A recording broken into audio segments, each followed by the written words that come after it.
Thank you all for being here tonight. This celebration is for each of you. There is a sound a room makes when it realizes it has made a terrible mistake. It's not loud. It's the opposite of loud. It's 200 people going completely, absolutely silent. And the only thing moving is her. She had been on her knees in this woman's kitchen 6 days ago, scrubbing tile, folding cashmere, making herself small, $14 an hour. 7 months, and now she was standing at the top of the most expensive staircase in Chicago, in a dress that had never been for sale, in a dress that museums had begged to own, in a dress her mother had made. And the woman who had handed her the mop, she was the one who couldn't breathe. This is the story of what happens when someone decides, quietly, without anger, without revenge, to simply remember who they are. Stay with me, because the ending is not what you expect, and it will stay with you. Before we dive deeper, let us know in the comments where you're watching from. We'd love to hear from you. And don't forget to hit that subscribe button so you never miss any of our upcoming videos. Her name was Caroline Ellis, and the first thing you need to understand about Caroline is that she was not the kind of woman who made entrances. She had spent the better part of 4 decades being the kind of woman who made things easier for other people. She was the one who arrived early, who stayed late, who remembered to send the thank you note, to pick up the dry cleaning, to make sure the flowers on the dining room table were changed before guests arrived. She had a gift for disappearing into the smooth running of things, a talent for making comfort feel effortless to the people around her. And for most of her life, she had not stopped to ask herself whether any of those people ever noticed, whether they ever wondered what it cost her, or whether they even saw her at all. Most of them didn't. But that is a truth Caroline had made peace with a long time before the night of the Meridian Gala changed everything she thought she knew about peace. She grew up in Charleston, South Carolina, in a house that always smelled like magnolias and cast iron. Her mother, Ruth, was the kind of woman who ironed her own curtains and kept a garden so precise it looked painted. Her father, Gerald, taught history at a small college outside the city for 31 years. They were not wealthy, but they were careful, and careful, in that household, was its own kind of dignity.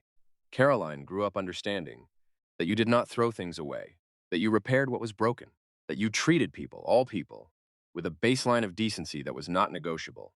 She absorbed this the way children absorb the things that are never said aloud, but lived out daily in the rhythm of a home. It became the architecture of who she was. She didn't know yet how rare it was. She didn't know yet how much the world would test it.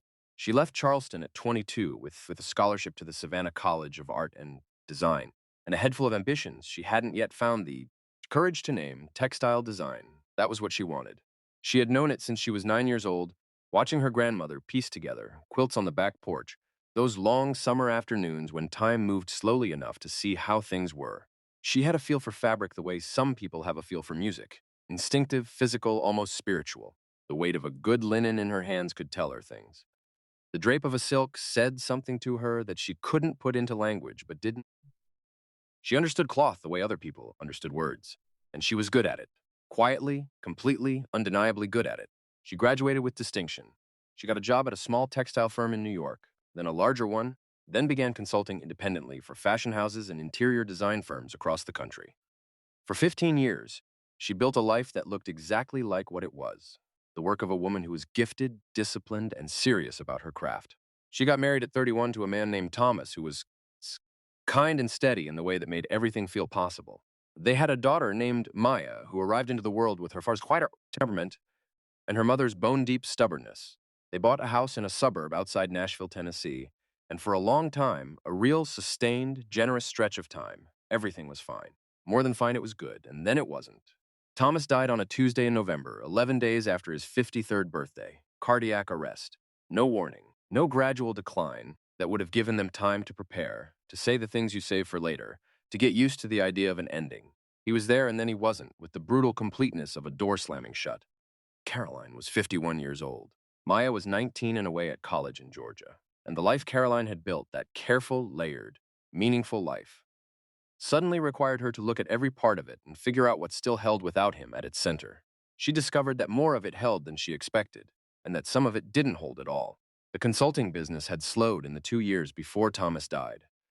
She had pulled back to take care of him through a minor health scare that turned out not to be minor, and then to be with him, and then to grieve in that anticipatory way you grieve when you know something is coming, but can't yet bear to look at it directly. Her client list had thinned. Her savings were more complicated than she'd understood. Thomas had handled the long-term finances, And what she found when she finally sat down with the documents was that their retirement accounts had been drawn on for the medical bills, that the life insurance was less than she'd believed, and that the mortgage had 18 more years on it. She was not destitute, but she was not comfortable. She was in that particular invisible territory that exists between those two states, where you are too financially exposed to breathe easily, but too proud and too private to tell anyone why. She tried to rebuild the consulting work. For 8 months, she sent emails, made calls, reached out to contacts she hadn't spoken to in years, put together a portfolio she was proud of, pursued every lead. She got 2 short contracts. They helped. They were not enough. The market had shifted in the years she'd been away from it. The relationships that had sustained her business before were rusty now, and the industry had moved in directions that required her to retool and reintroduce herself at an age when the world is not especially patient with people who need to start again. She did not give up. She reframed. She told herself it was temporary, that the slow months were just slow months, that the pipeline would open up. But the mortgage didn't care about the pipeline. The electric bill didn't care. The property taxes due in January didn't care at all. So she called a domestic staffing agency, not because it was her first choice, not because she had run out of other ideas entirely, but because it was available and immediate, and because a part of her, the practical, unsentimental part her mother had installed in her, recognized that there was no shame in honest work, any of it. She had watched her grandmother clean houses for extra money. She had watched her mother take in alterations during lean years without a word of complaint. Work was work, and Caroline needed to work. She told herself that. She repeated it on the mornings when it was hard to believe. The agency placed her in several homes across the Chicago suburbs. She had moved to Chicago after Thomas died. Maya was there now, working her first real job out of college, and Caroline had wanted to be closer to her only child. The houses she cleaned were large. The people who owned them were busy and mostly indifferent, which she preferred to the ones who watched her. She learned quickly what the work asked of her: efficiency, invisibility, the ability to make a space feel untouched. She was good at it, as she had been good at most things she put her hands to, but it was physically hard in a way she hadn't anticipated. The hours of kneeling, the reaching, the carrying, the particular exhaustion that comes from being on your feet for 7 hours straight without once being asked whether you need anything. She went home some evenings and soaked her hands in Epsom salts and told herself it was temporary. That was the word she kept returning to: temporary. Her longest placement was with a woman named Victoria Caldwell. Victoria lived in a penthouse in the Gold Coast neighborhood of Chicago, the kind of address that communicates its own status before you've rung the bell. The building had a doorman. The lobby had a chandelier. The elevator required a key code. Victoria herself was 44 years old, divorced twice, the founder of a luxury event planning company that organized galas and fundraisers for Chicago's wealthiest families and institutions. She moved through the world with the authority of someone who had decided, early and firmly, that her time was worth more than other people's, not because she had ever examined that belief, simply because no one around her had ever suggested otherwise. She was not openly cruel in the ways that announced themselves. She did not raise her voice. She did not call names. What she did was subtler than that, and in some ways more effective. She spoke to Caroline the way you speak to a task you are managing rather than a person you are addressing. Her sentences were instructions. She offered no pleasantries and expected none in return. She did not ask. She directed. She looked past Caroline in that specific way that some wealthy people look past the people who clean their homes. Not with malice, exactly, but with a kind of trained inattention that communicates, without a single deliberate word, that the person before them does not fully register as a person at all. Caroline noticed. She always noticed. She simply said nothing. She did the work and kept her counsel and watched, as she had always watched, from a position of quiet attentiveness that Victoria had no idea existed. She had been working in that penthouse for 7 months on the afternoon that Victoria appeared in the doorway of the guest bedroom where Caroline was replacing the duvet cover. 2 women stood behind her, friends by the look of them, the kind of friends whose primary function seems to be witnessing and confirming. Victoria was smiling, not warmly, the kind of smile that is actually a test of something. Caroline straightened and waited. She had learned to wait. Victoria let the silence sit a moment longer than necessary. A small performance, Caroline realized, and then she spoke. She said that she was hosting a table at the Meridian Gala that Saturday. The Meridian Gala, in case you don't know, is Chicago's most exclusive annual charity event. Held at the Meridian Grand Ballroom, a venue so storied and so expensive that even the charity organizations that benefit from it have to apply 2 years in advance to be included. Tickets begin at $8,000 per seat. The guest list is a cross-section of Chicago's financial, cultural, and social elite. People plan their wardrobes months ahead. People compete to be seated at certain tables. It is, in short, the kind of event that means something very specific to people for whom events like this are the currency of social life. Victoria said she had decided to give Caroline a ticket. She said it was exclusive. She said everyone who mattered in the city would be there. She said she thought Caroline deserved a night out. She said, "Wear whatever you have. I'm sure you'll find something appropriate." And then she turned back to her friends before the sentence had finished landing. They made it to the hallway before the laughter started. Caroline heard it. She was meant to hear it. She stood in the guest bedroom with the duvet cover half on and listened to the sound of two women she claimed. Didn't know finding her funny for reasons that had nothing to do with anything she had done. She wasn't surprised. She wasn't even hurt in the sharp, immediate way that cruelty sometimes hurts. What she felt was something older and quieter than hurt. A recognition. A confirmation of something she had suspected for 7 months. That Victoria Caldwell had never once looked at her and seen a person. She had seen a function, a service, a pair of hands that appeared on Tuesdays and Thursdays and disappeared again. And the invitation was not generosity. It was an audience Victoria wanted to watch. She wanted to see what happened when you took the help and put her somewhere she didn't belong, so everyone in the room could understand the difference, so everyone could see. Caroline finished the Dufide cover. She folded the corners precisely, the way her mother had taught her. She smoothed the surface flat. She picked up her cleaning caddy and moved to the next room. Her hands did the work while her mind went somewhere else entirely. She thought about her mother, Ruth, who had pressed those curtains without complaint. She thought about her grandmother, piecing those quilts in the heat of a Carolina summer. She thought about what dignity actually meant. Not where you found it, but whether you kept it when someone tried to take it. She set down her caddy. She took out her phone. She looked at a contact she hadn't called in 2 years. She pressed call. The name in her phone was Margaret Osey, and if you didn't know that name, it only meant you hadn't been paying attention to the right things. Margaret Osey was Caroline's oldest friend. They had met as graduate students at SCAD, two women from different backgrounds who had recognized in each other the same seriousness, the same precision, the same borderline obsessive relationship with fabric and form. They had stayed close across 3 decades in 4 cities and every kind of life change. Margaret had gone a different direction. She had founded a textile and design house in Atlanta in her mid-30s that had grown, steadily and then suddenly, into one of the most respected names in American fashion. Her work had appeared in Vogue, in museum collections, in the wardrobes of women whose names everyone recognized.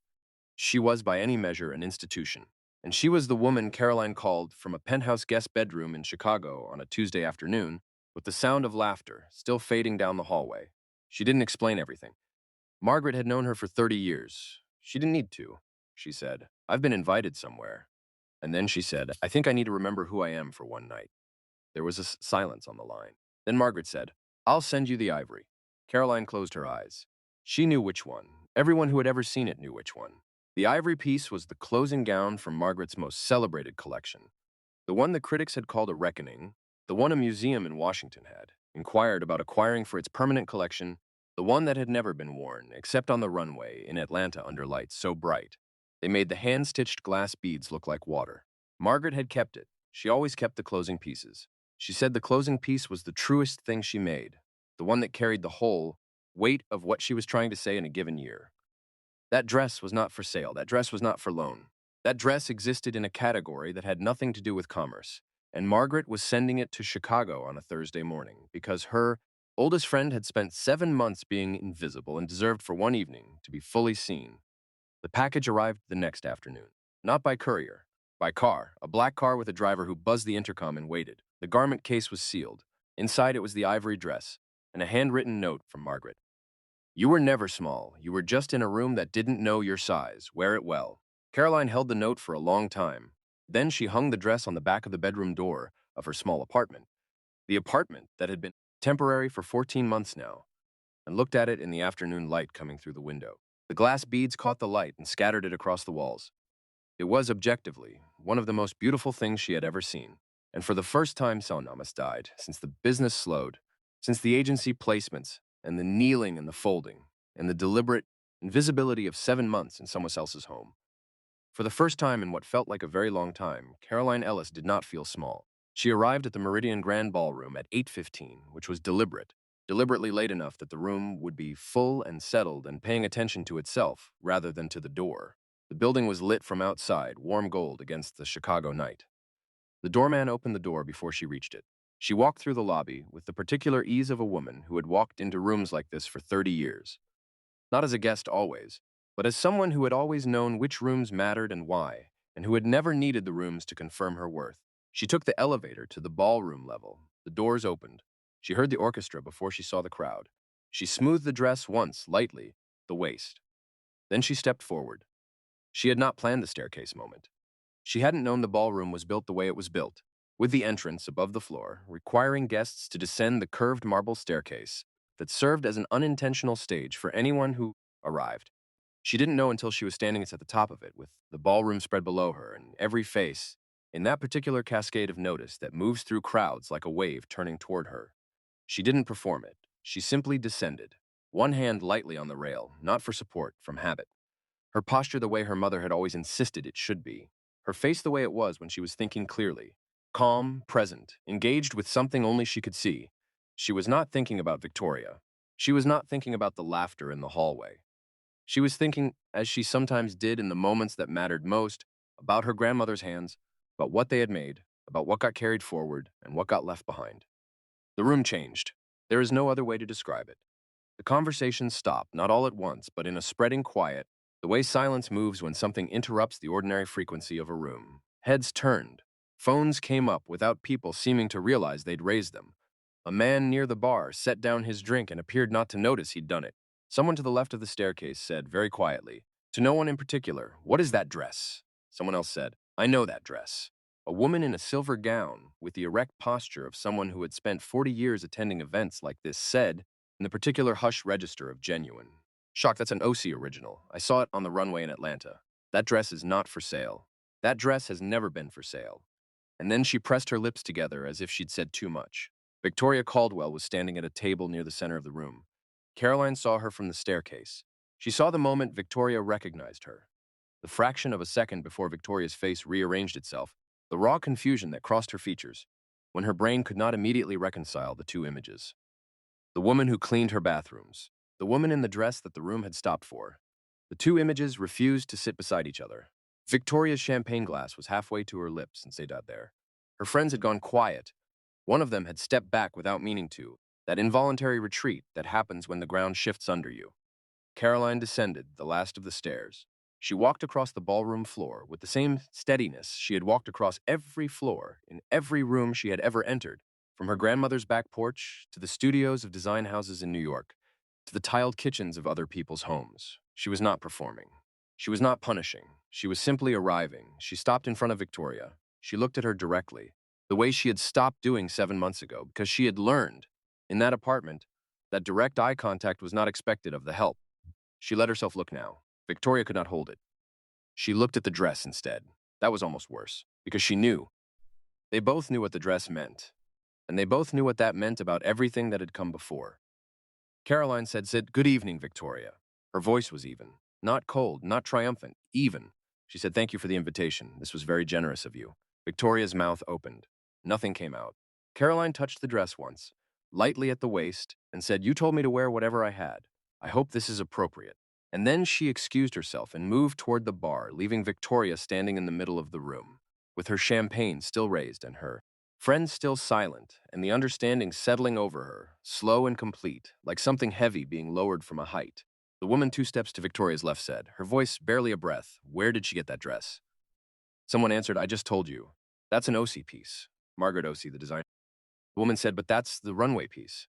How does the cleaning woman have a runway piece from Margaret OC?" And then someone else, who had been listening and putting things together with the particular speed of people who move in certain circles and know certain names, said, "I think I understand," and turned toward Victoria with an expression that Victoria would remember for the rest of the evening. Victoria spent the next hour watching Caroline Ellis move through the room. It was the most instructive hour of her adult life, and she would not have described it that way at the time. At the time, she would have described it as the worst evening she had ever attended. But she watched. Because you watch the thing that has rearranged your understanding of reality. You watch to try to make sense of it.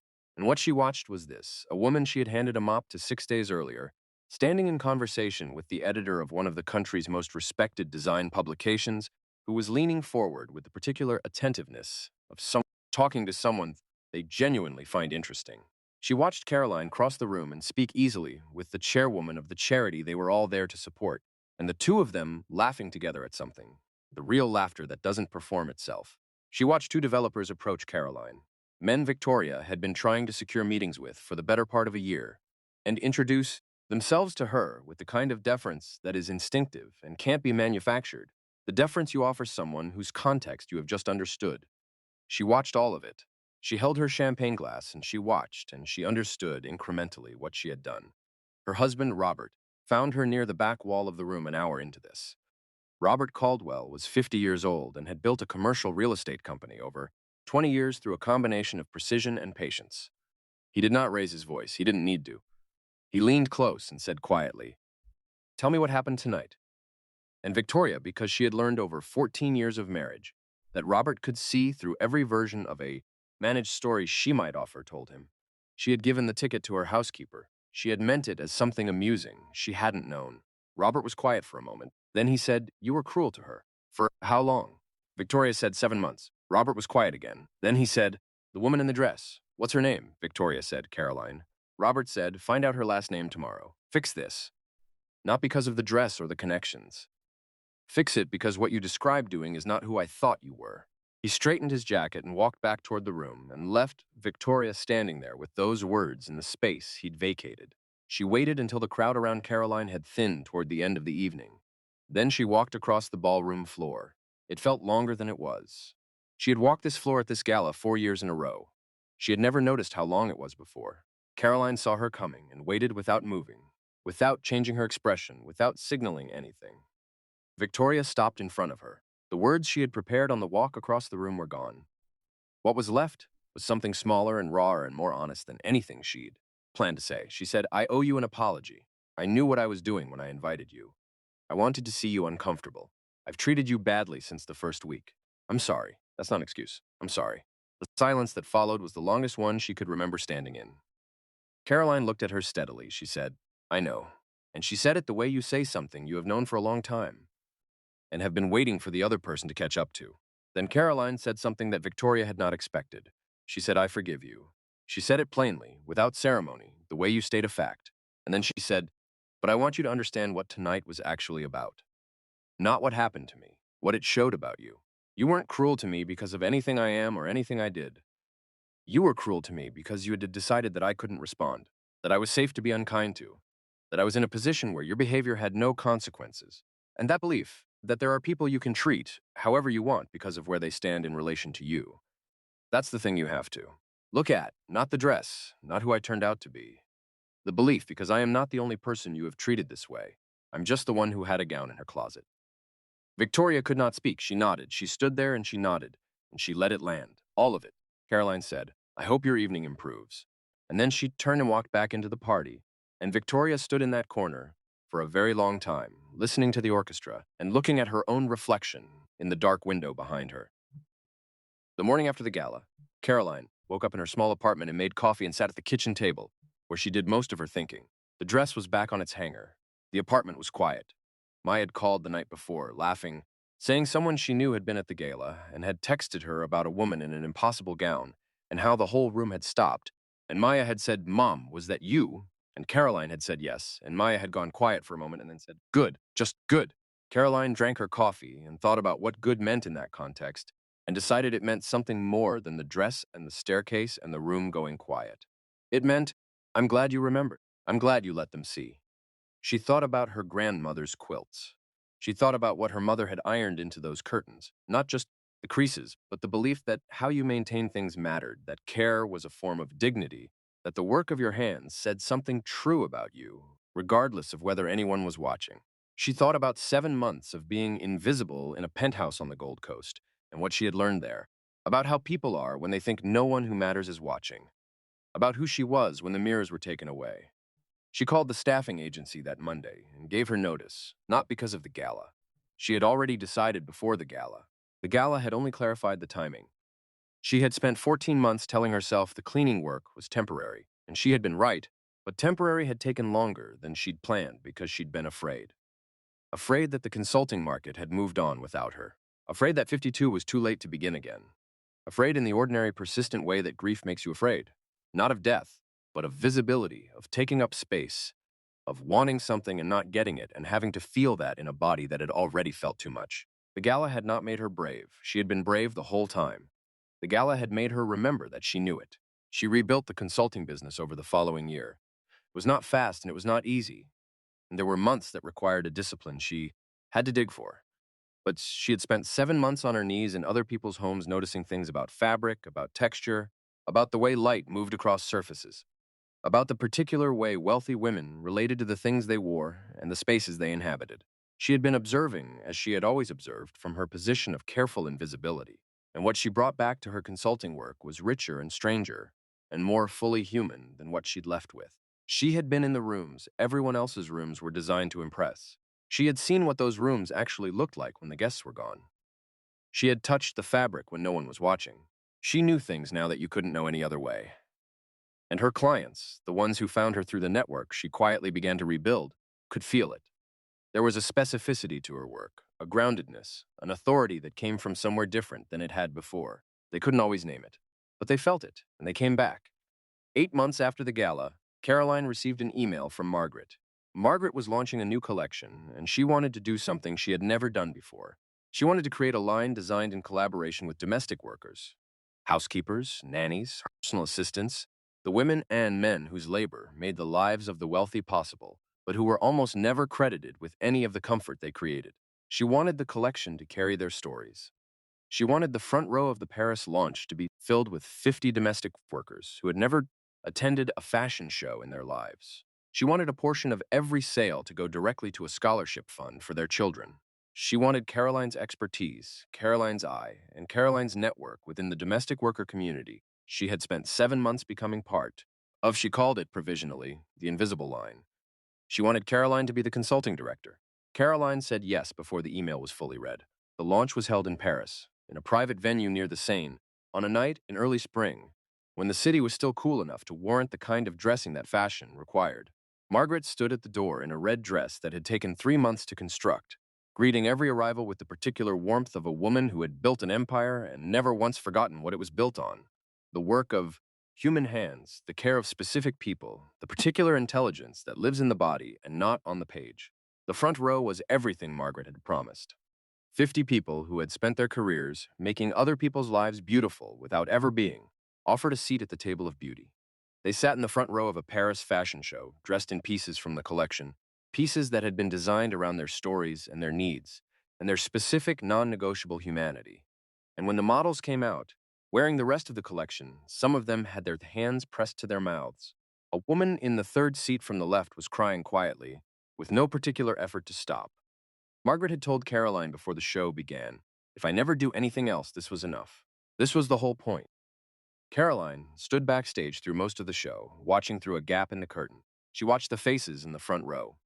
She watched 50 people discover that someone had seen them, that someone had put the weight of their years and the reality of their work and the breadth of who they were into something made with hands and care and intention. Something that said, you are not invisible, you were never invisible. We just hadn't built the room that could hold you yet. This is that room. Come in. After the show, when the venue had opened for the reception, and the front row guests were laughing and talking and taking photographs with Margaret and with each other, Caroline moved through the crowd and found herself stopping in front of a face she had not expected to see. Victoria Caldwell was standing near the back wall, holding her champagne glass with both hands, looking at the exhibition panels that lined the walls.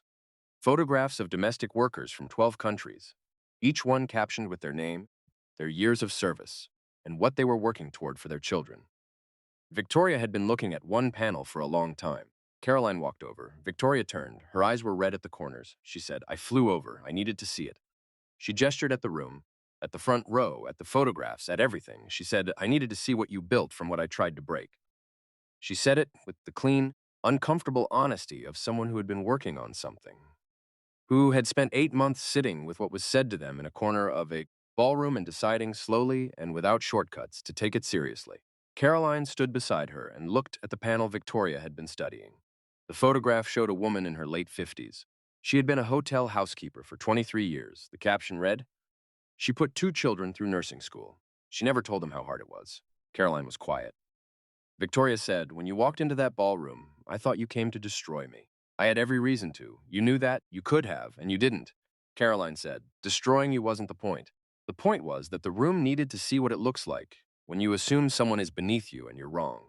Not wrong because she turned out to have the right connections. Wrong because she was a person. That's all it ever takes. She was a person before the dress and after the dress, and she would have been a person in a coat from a thrift store. That's the thing I needed the room to understand, not my resume. Me, Victoria nodded. That slow, deliberate nod of someone filing something away in a permanent place. Victoria told her she had been volunteering since September at a workforce training center on the south side of Chicago that helped women re-enter the job market after periods of unemployment or caregiving. She said it was uncomfortable in ways she had not anticipated, that she kept discovering how small her world had actually been, how many assumptions she had carried without knowing she was carrying them, that the discomfort was ongoing, and she was learning to stay with it rather than step around it. Caroline said, stay with it. That's where the actual change happens, not in the decision to be better, in the daily, uncomfortable, humbling practice of it. Victoria said, I know that now, and I wouldn't have without you. Without that night, Caroline picked up 2 glasses from a passing tray and handed one to Victoria. She said, we're all still becoming who we're going to be, every one of us. They touched glasses. The photograph of the woman who had put 2 children through nursing school watched from the wall. Caroline flew home the next morning. The spring light was sharp over the Atlantic. She sat by the window and looked at the clouds and thought about all the things that had led to this moment, the Magnolia House in Charleston, the quilting grandmother, the 30 years of careful work, the marriage, the loss, difficult and humbling months in other people's homes, the staircase, the dress, the conversation in the corner that had mattered more than any gown ever could. She thought about what it meant to be seen, not performed, not managed. Seen, in the full, specific, unedited sense of that word. She thought about the woman in the photograph. 23 years, 2 children through nursing school. Never told them how hard it was. She thought about how many women there were whose names belonged in permanent places and who had never been put there. She thought about what it meant to do that, to find the names and make them permanent. She thought about her grandmother's hands, about what gets carried forward, about the particular, irreplaceable weight of work, done with care in rooms where no one is watching. She landed in Chicago in the late afternoon. Maya picked her up from the airport. They drove home through the city with the windows down because it was the first warm evening of the year, that specific Chicago warmth that means something after a long winter. And Maya had the music playing and was talking about something. A project at work, a friend she wanted Caroline to meet, ordinary life moving forward in its ordinary way. And Caroline listened and watched the city go by and felt for the first time in years, not temporary, she felt like herself. Not the version of herself that the penthouse had required. Not the version that the grief had reduced her to. Not the version that had climbed that staircase with something to prove. The version underneath all of those versions. The one her grandmother had assembled, stitch by stitch, on a back porch in the Carolina heat. The one her mother had pressed into shape.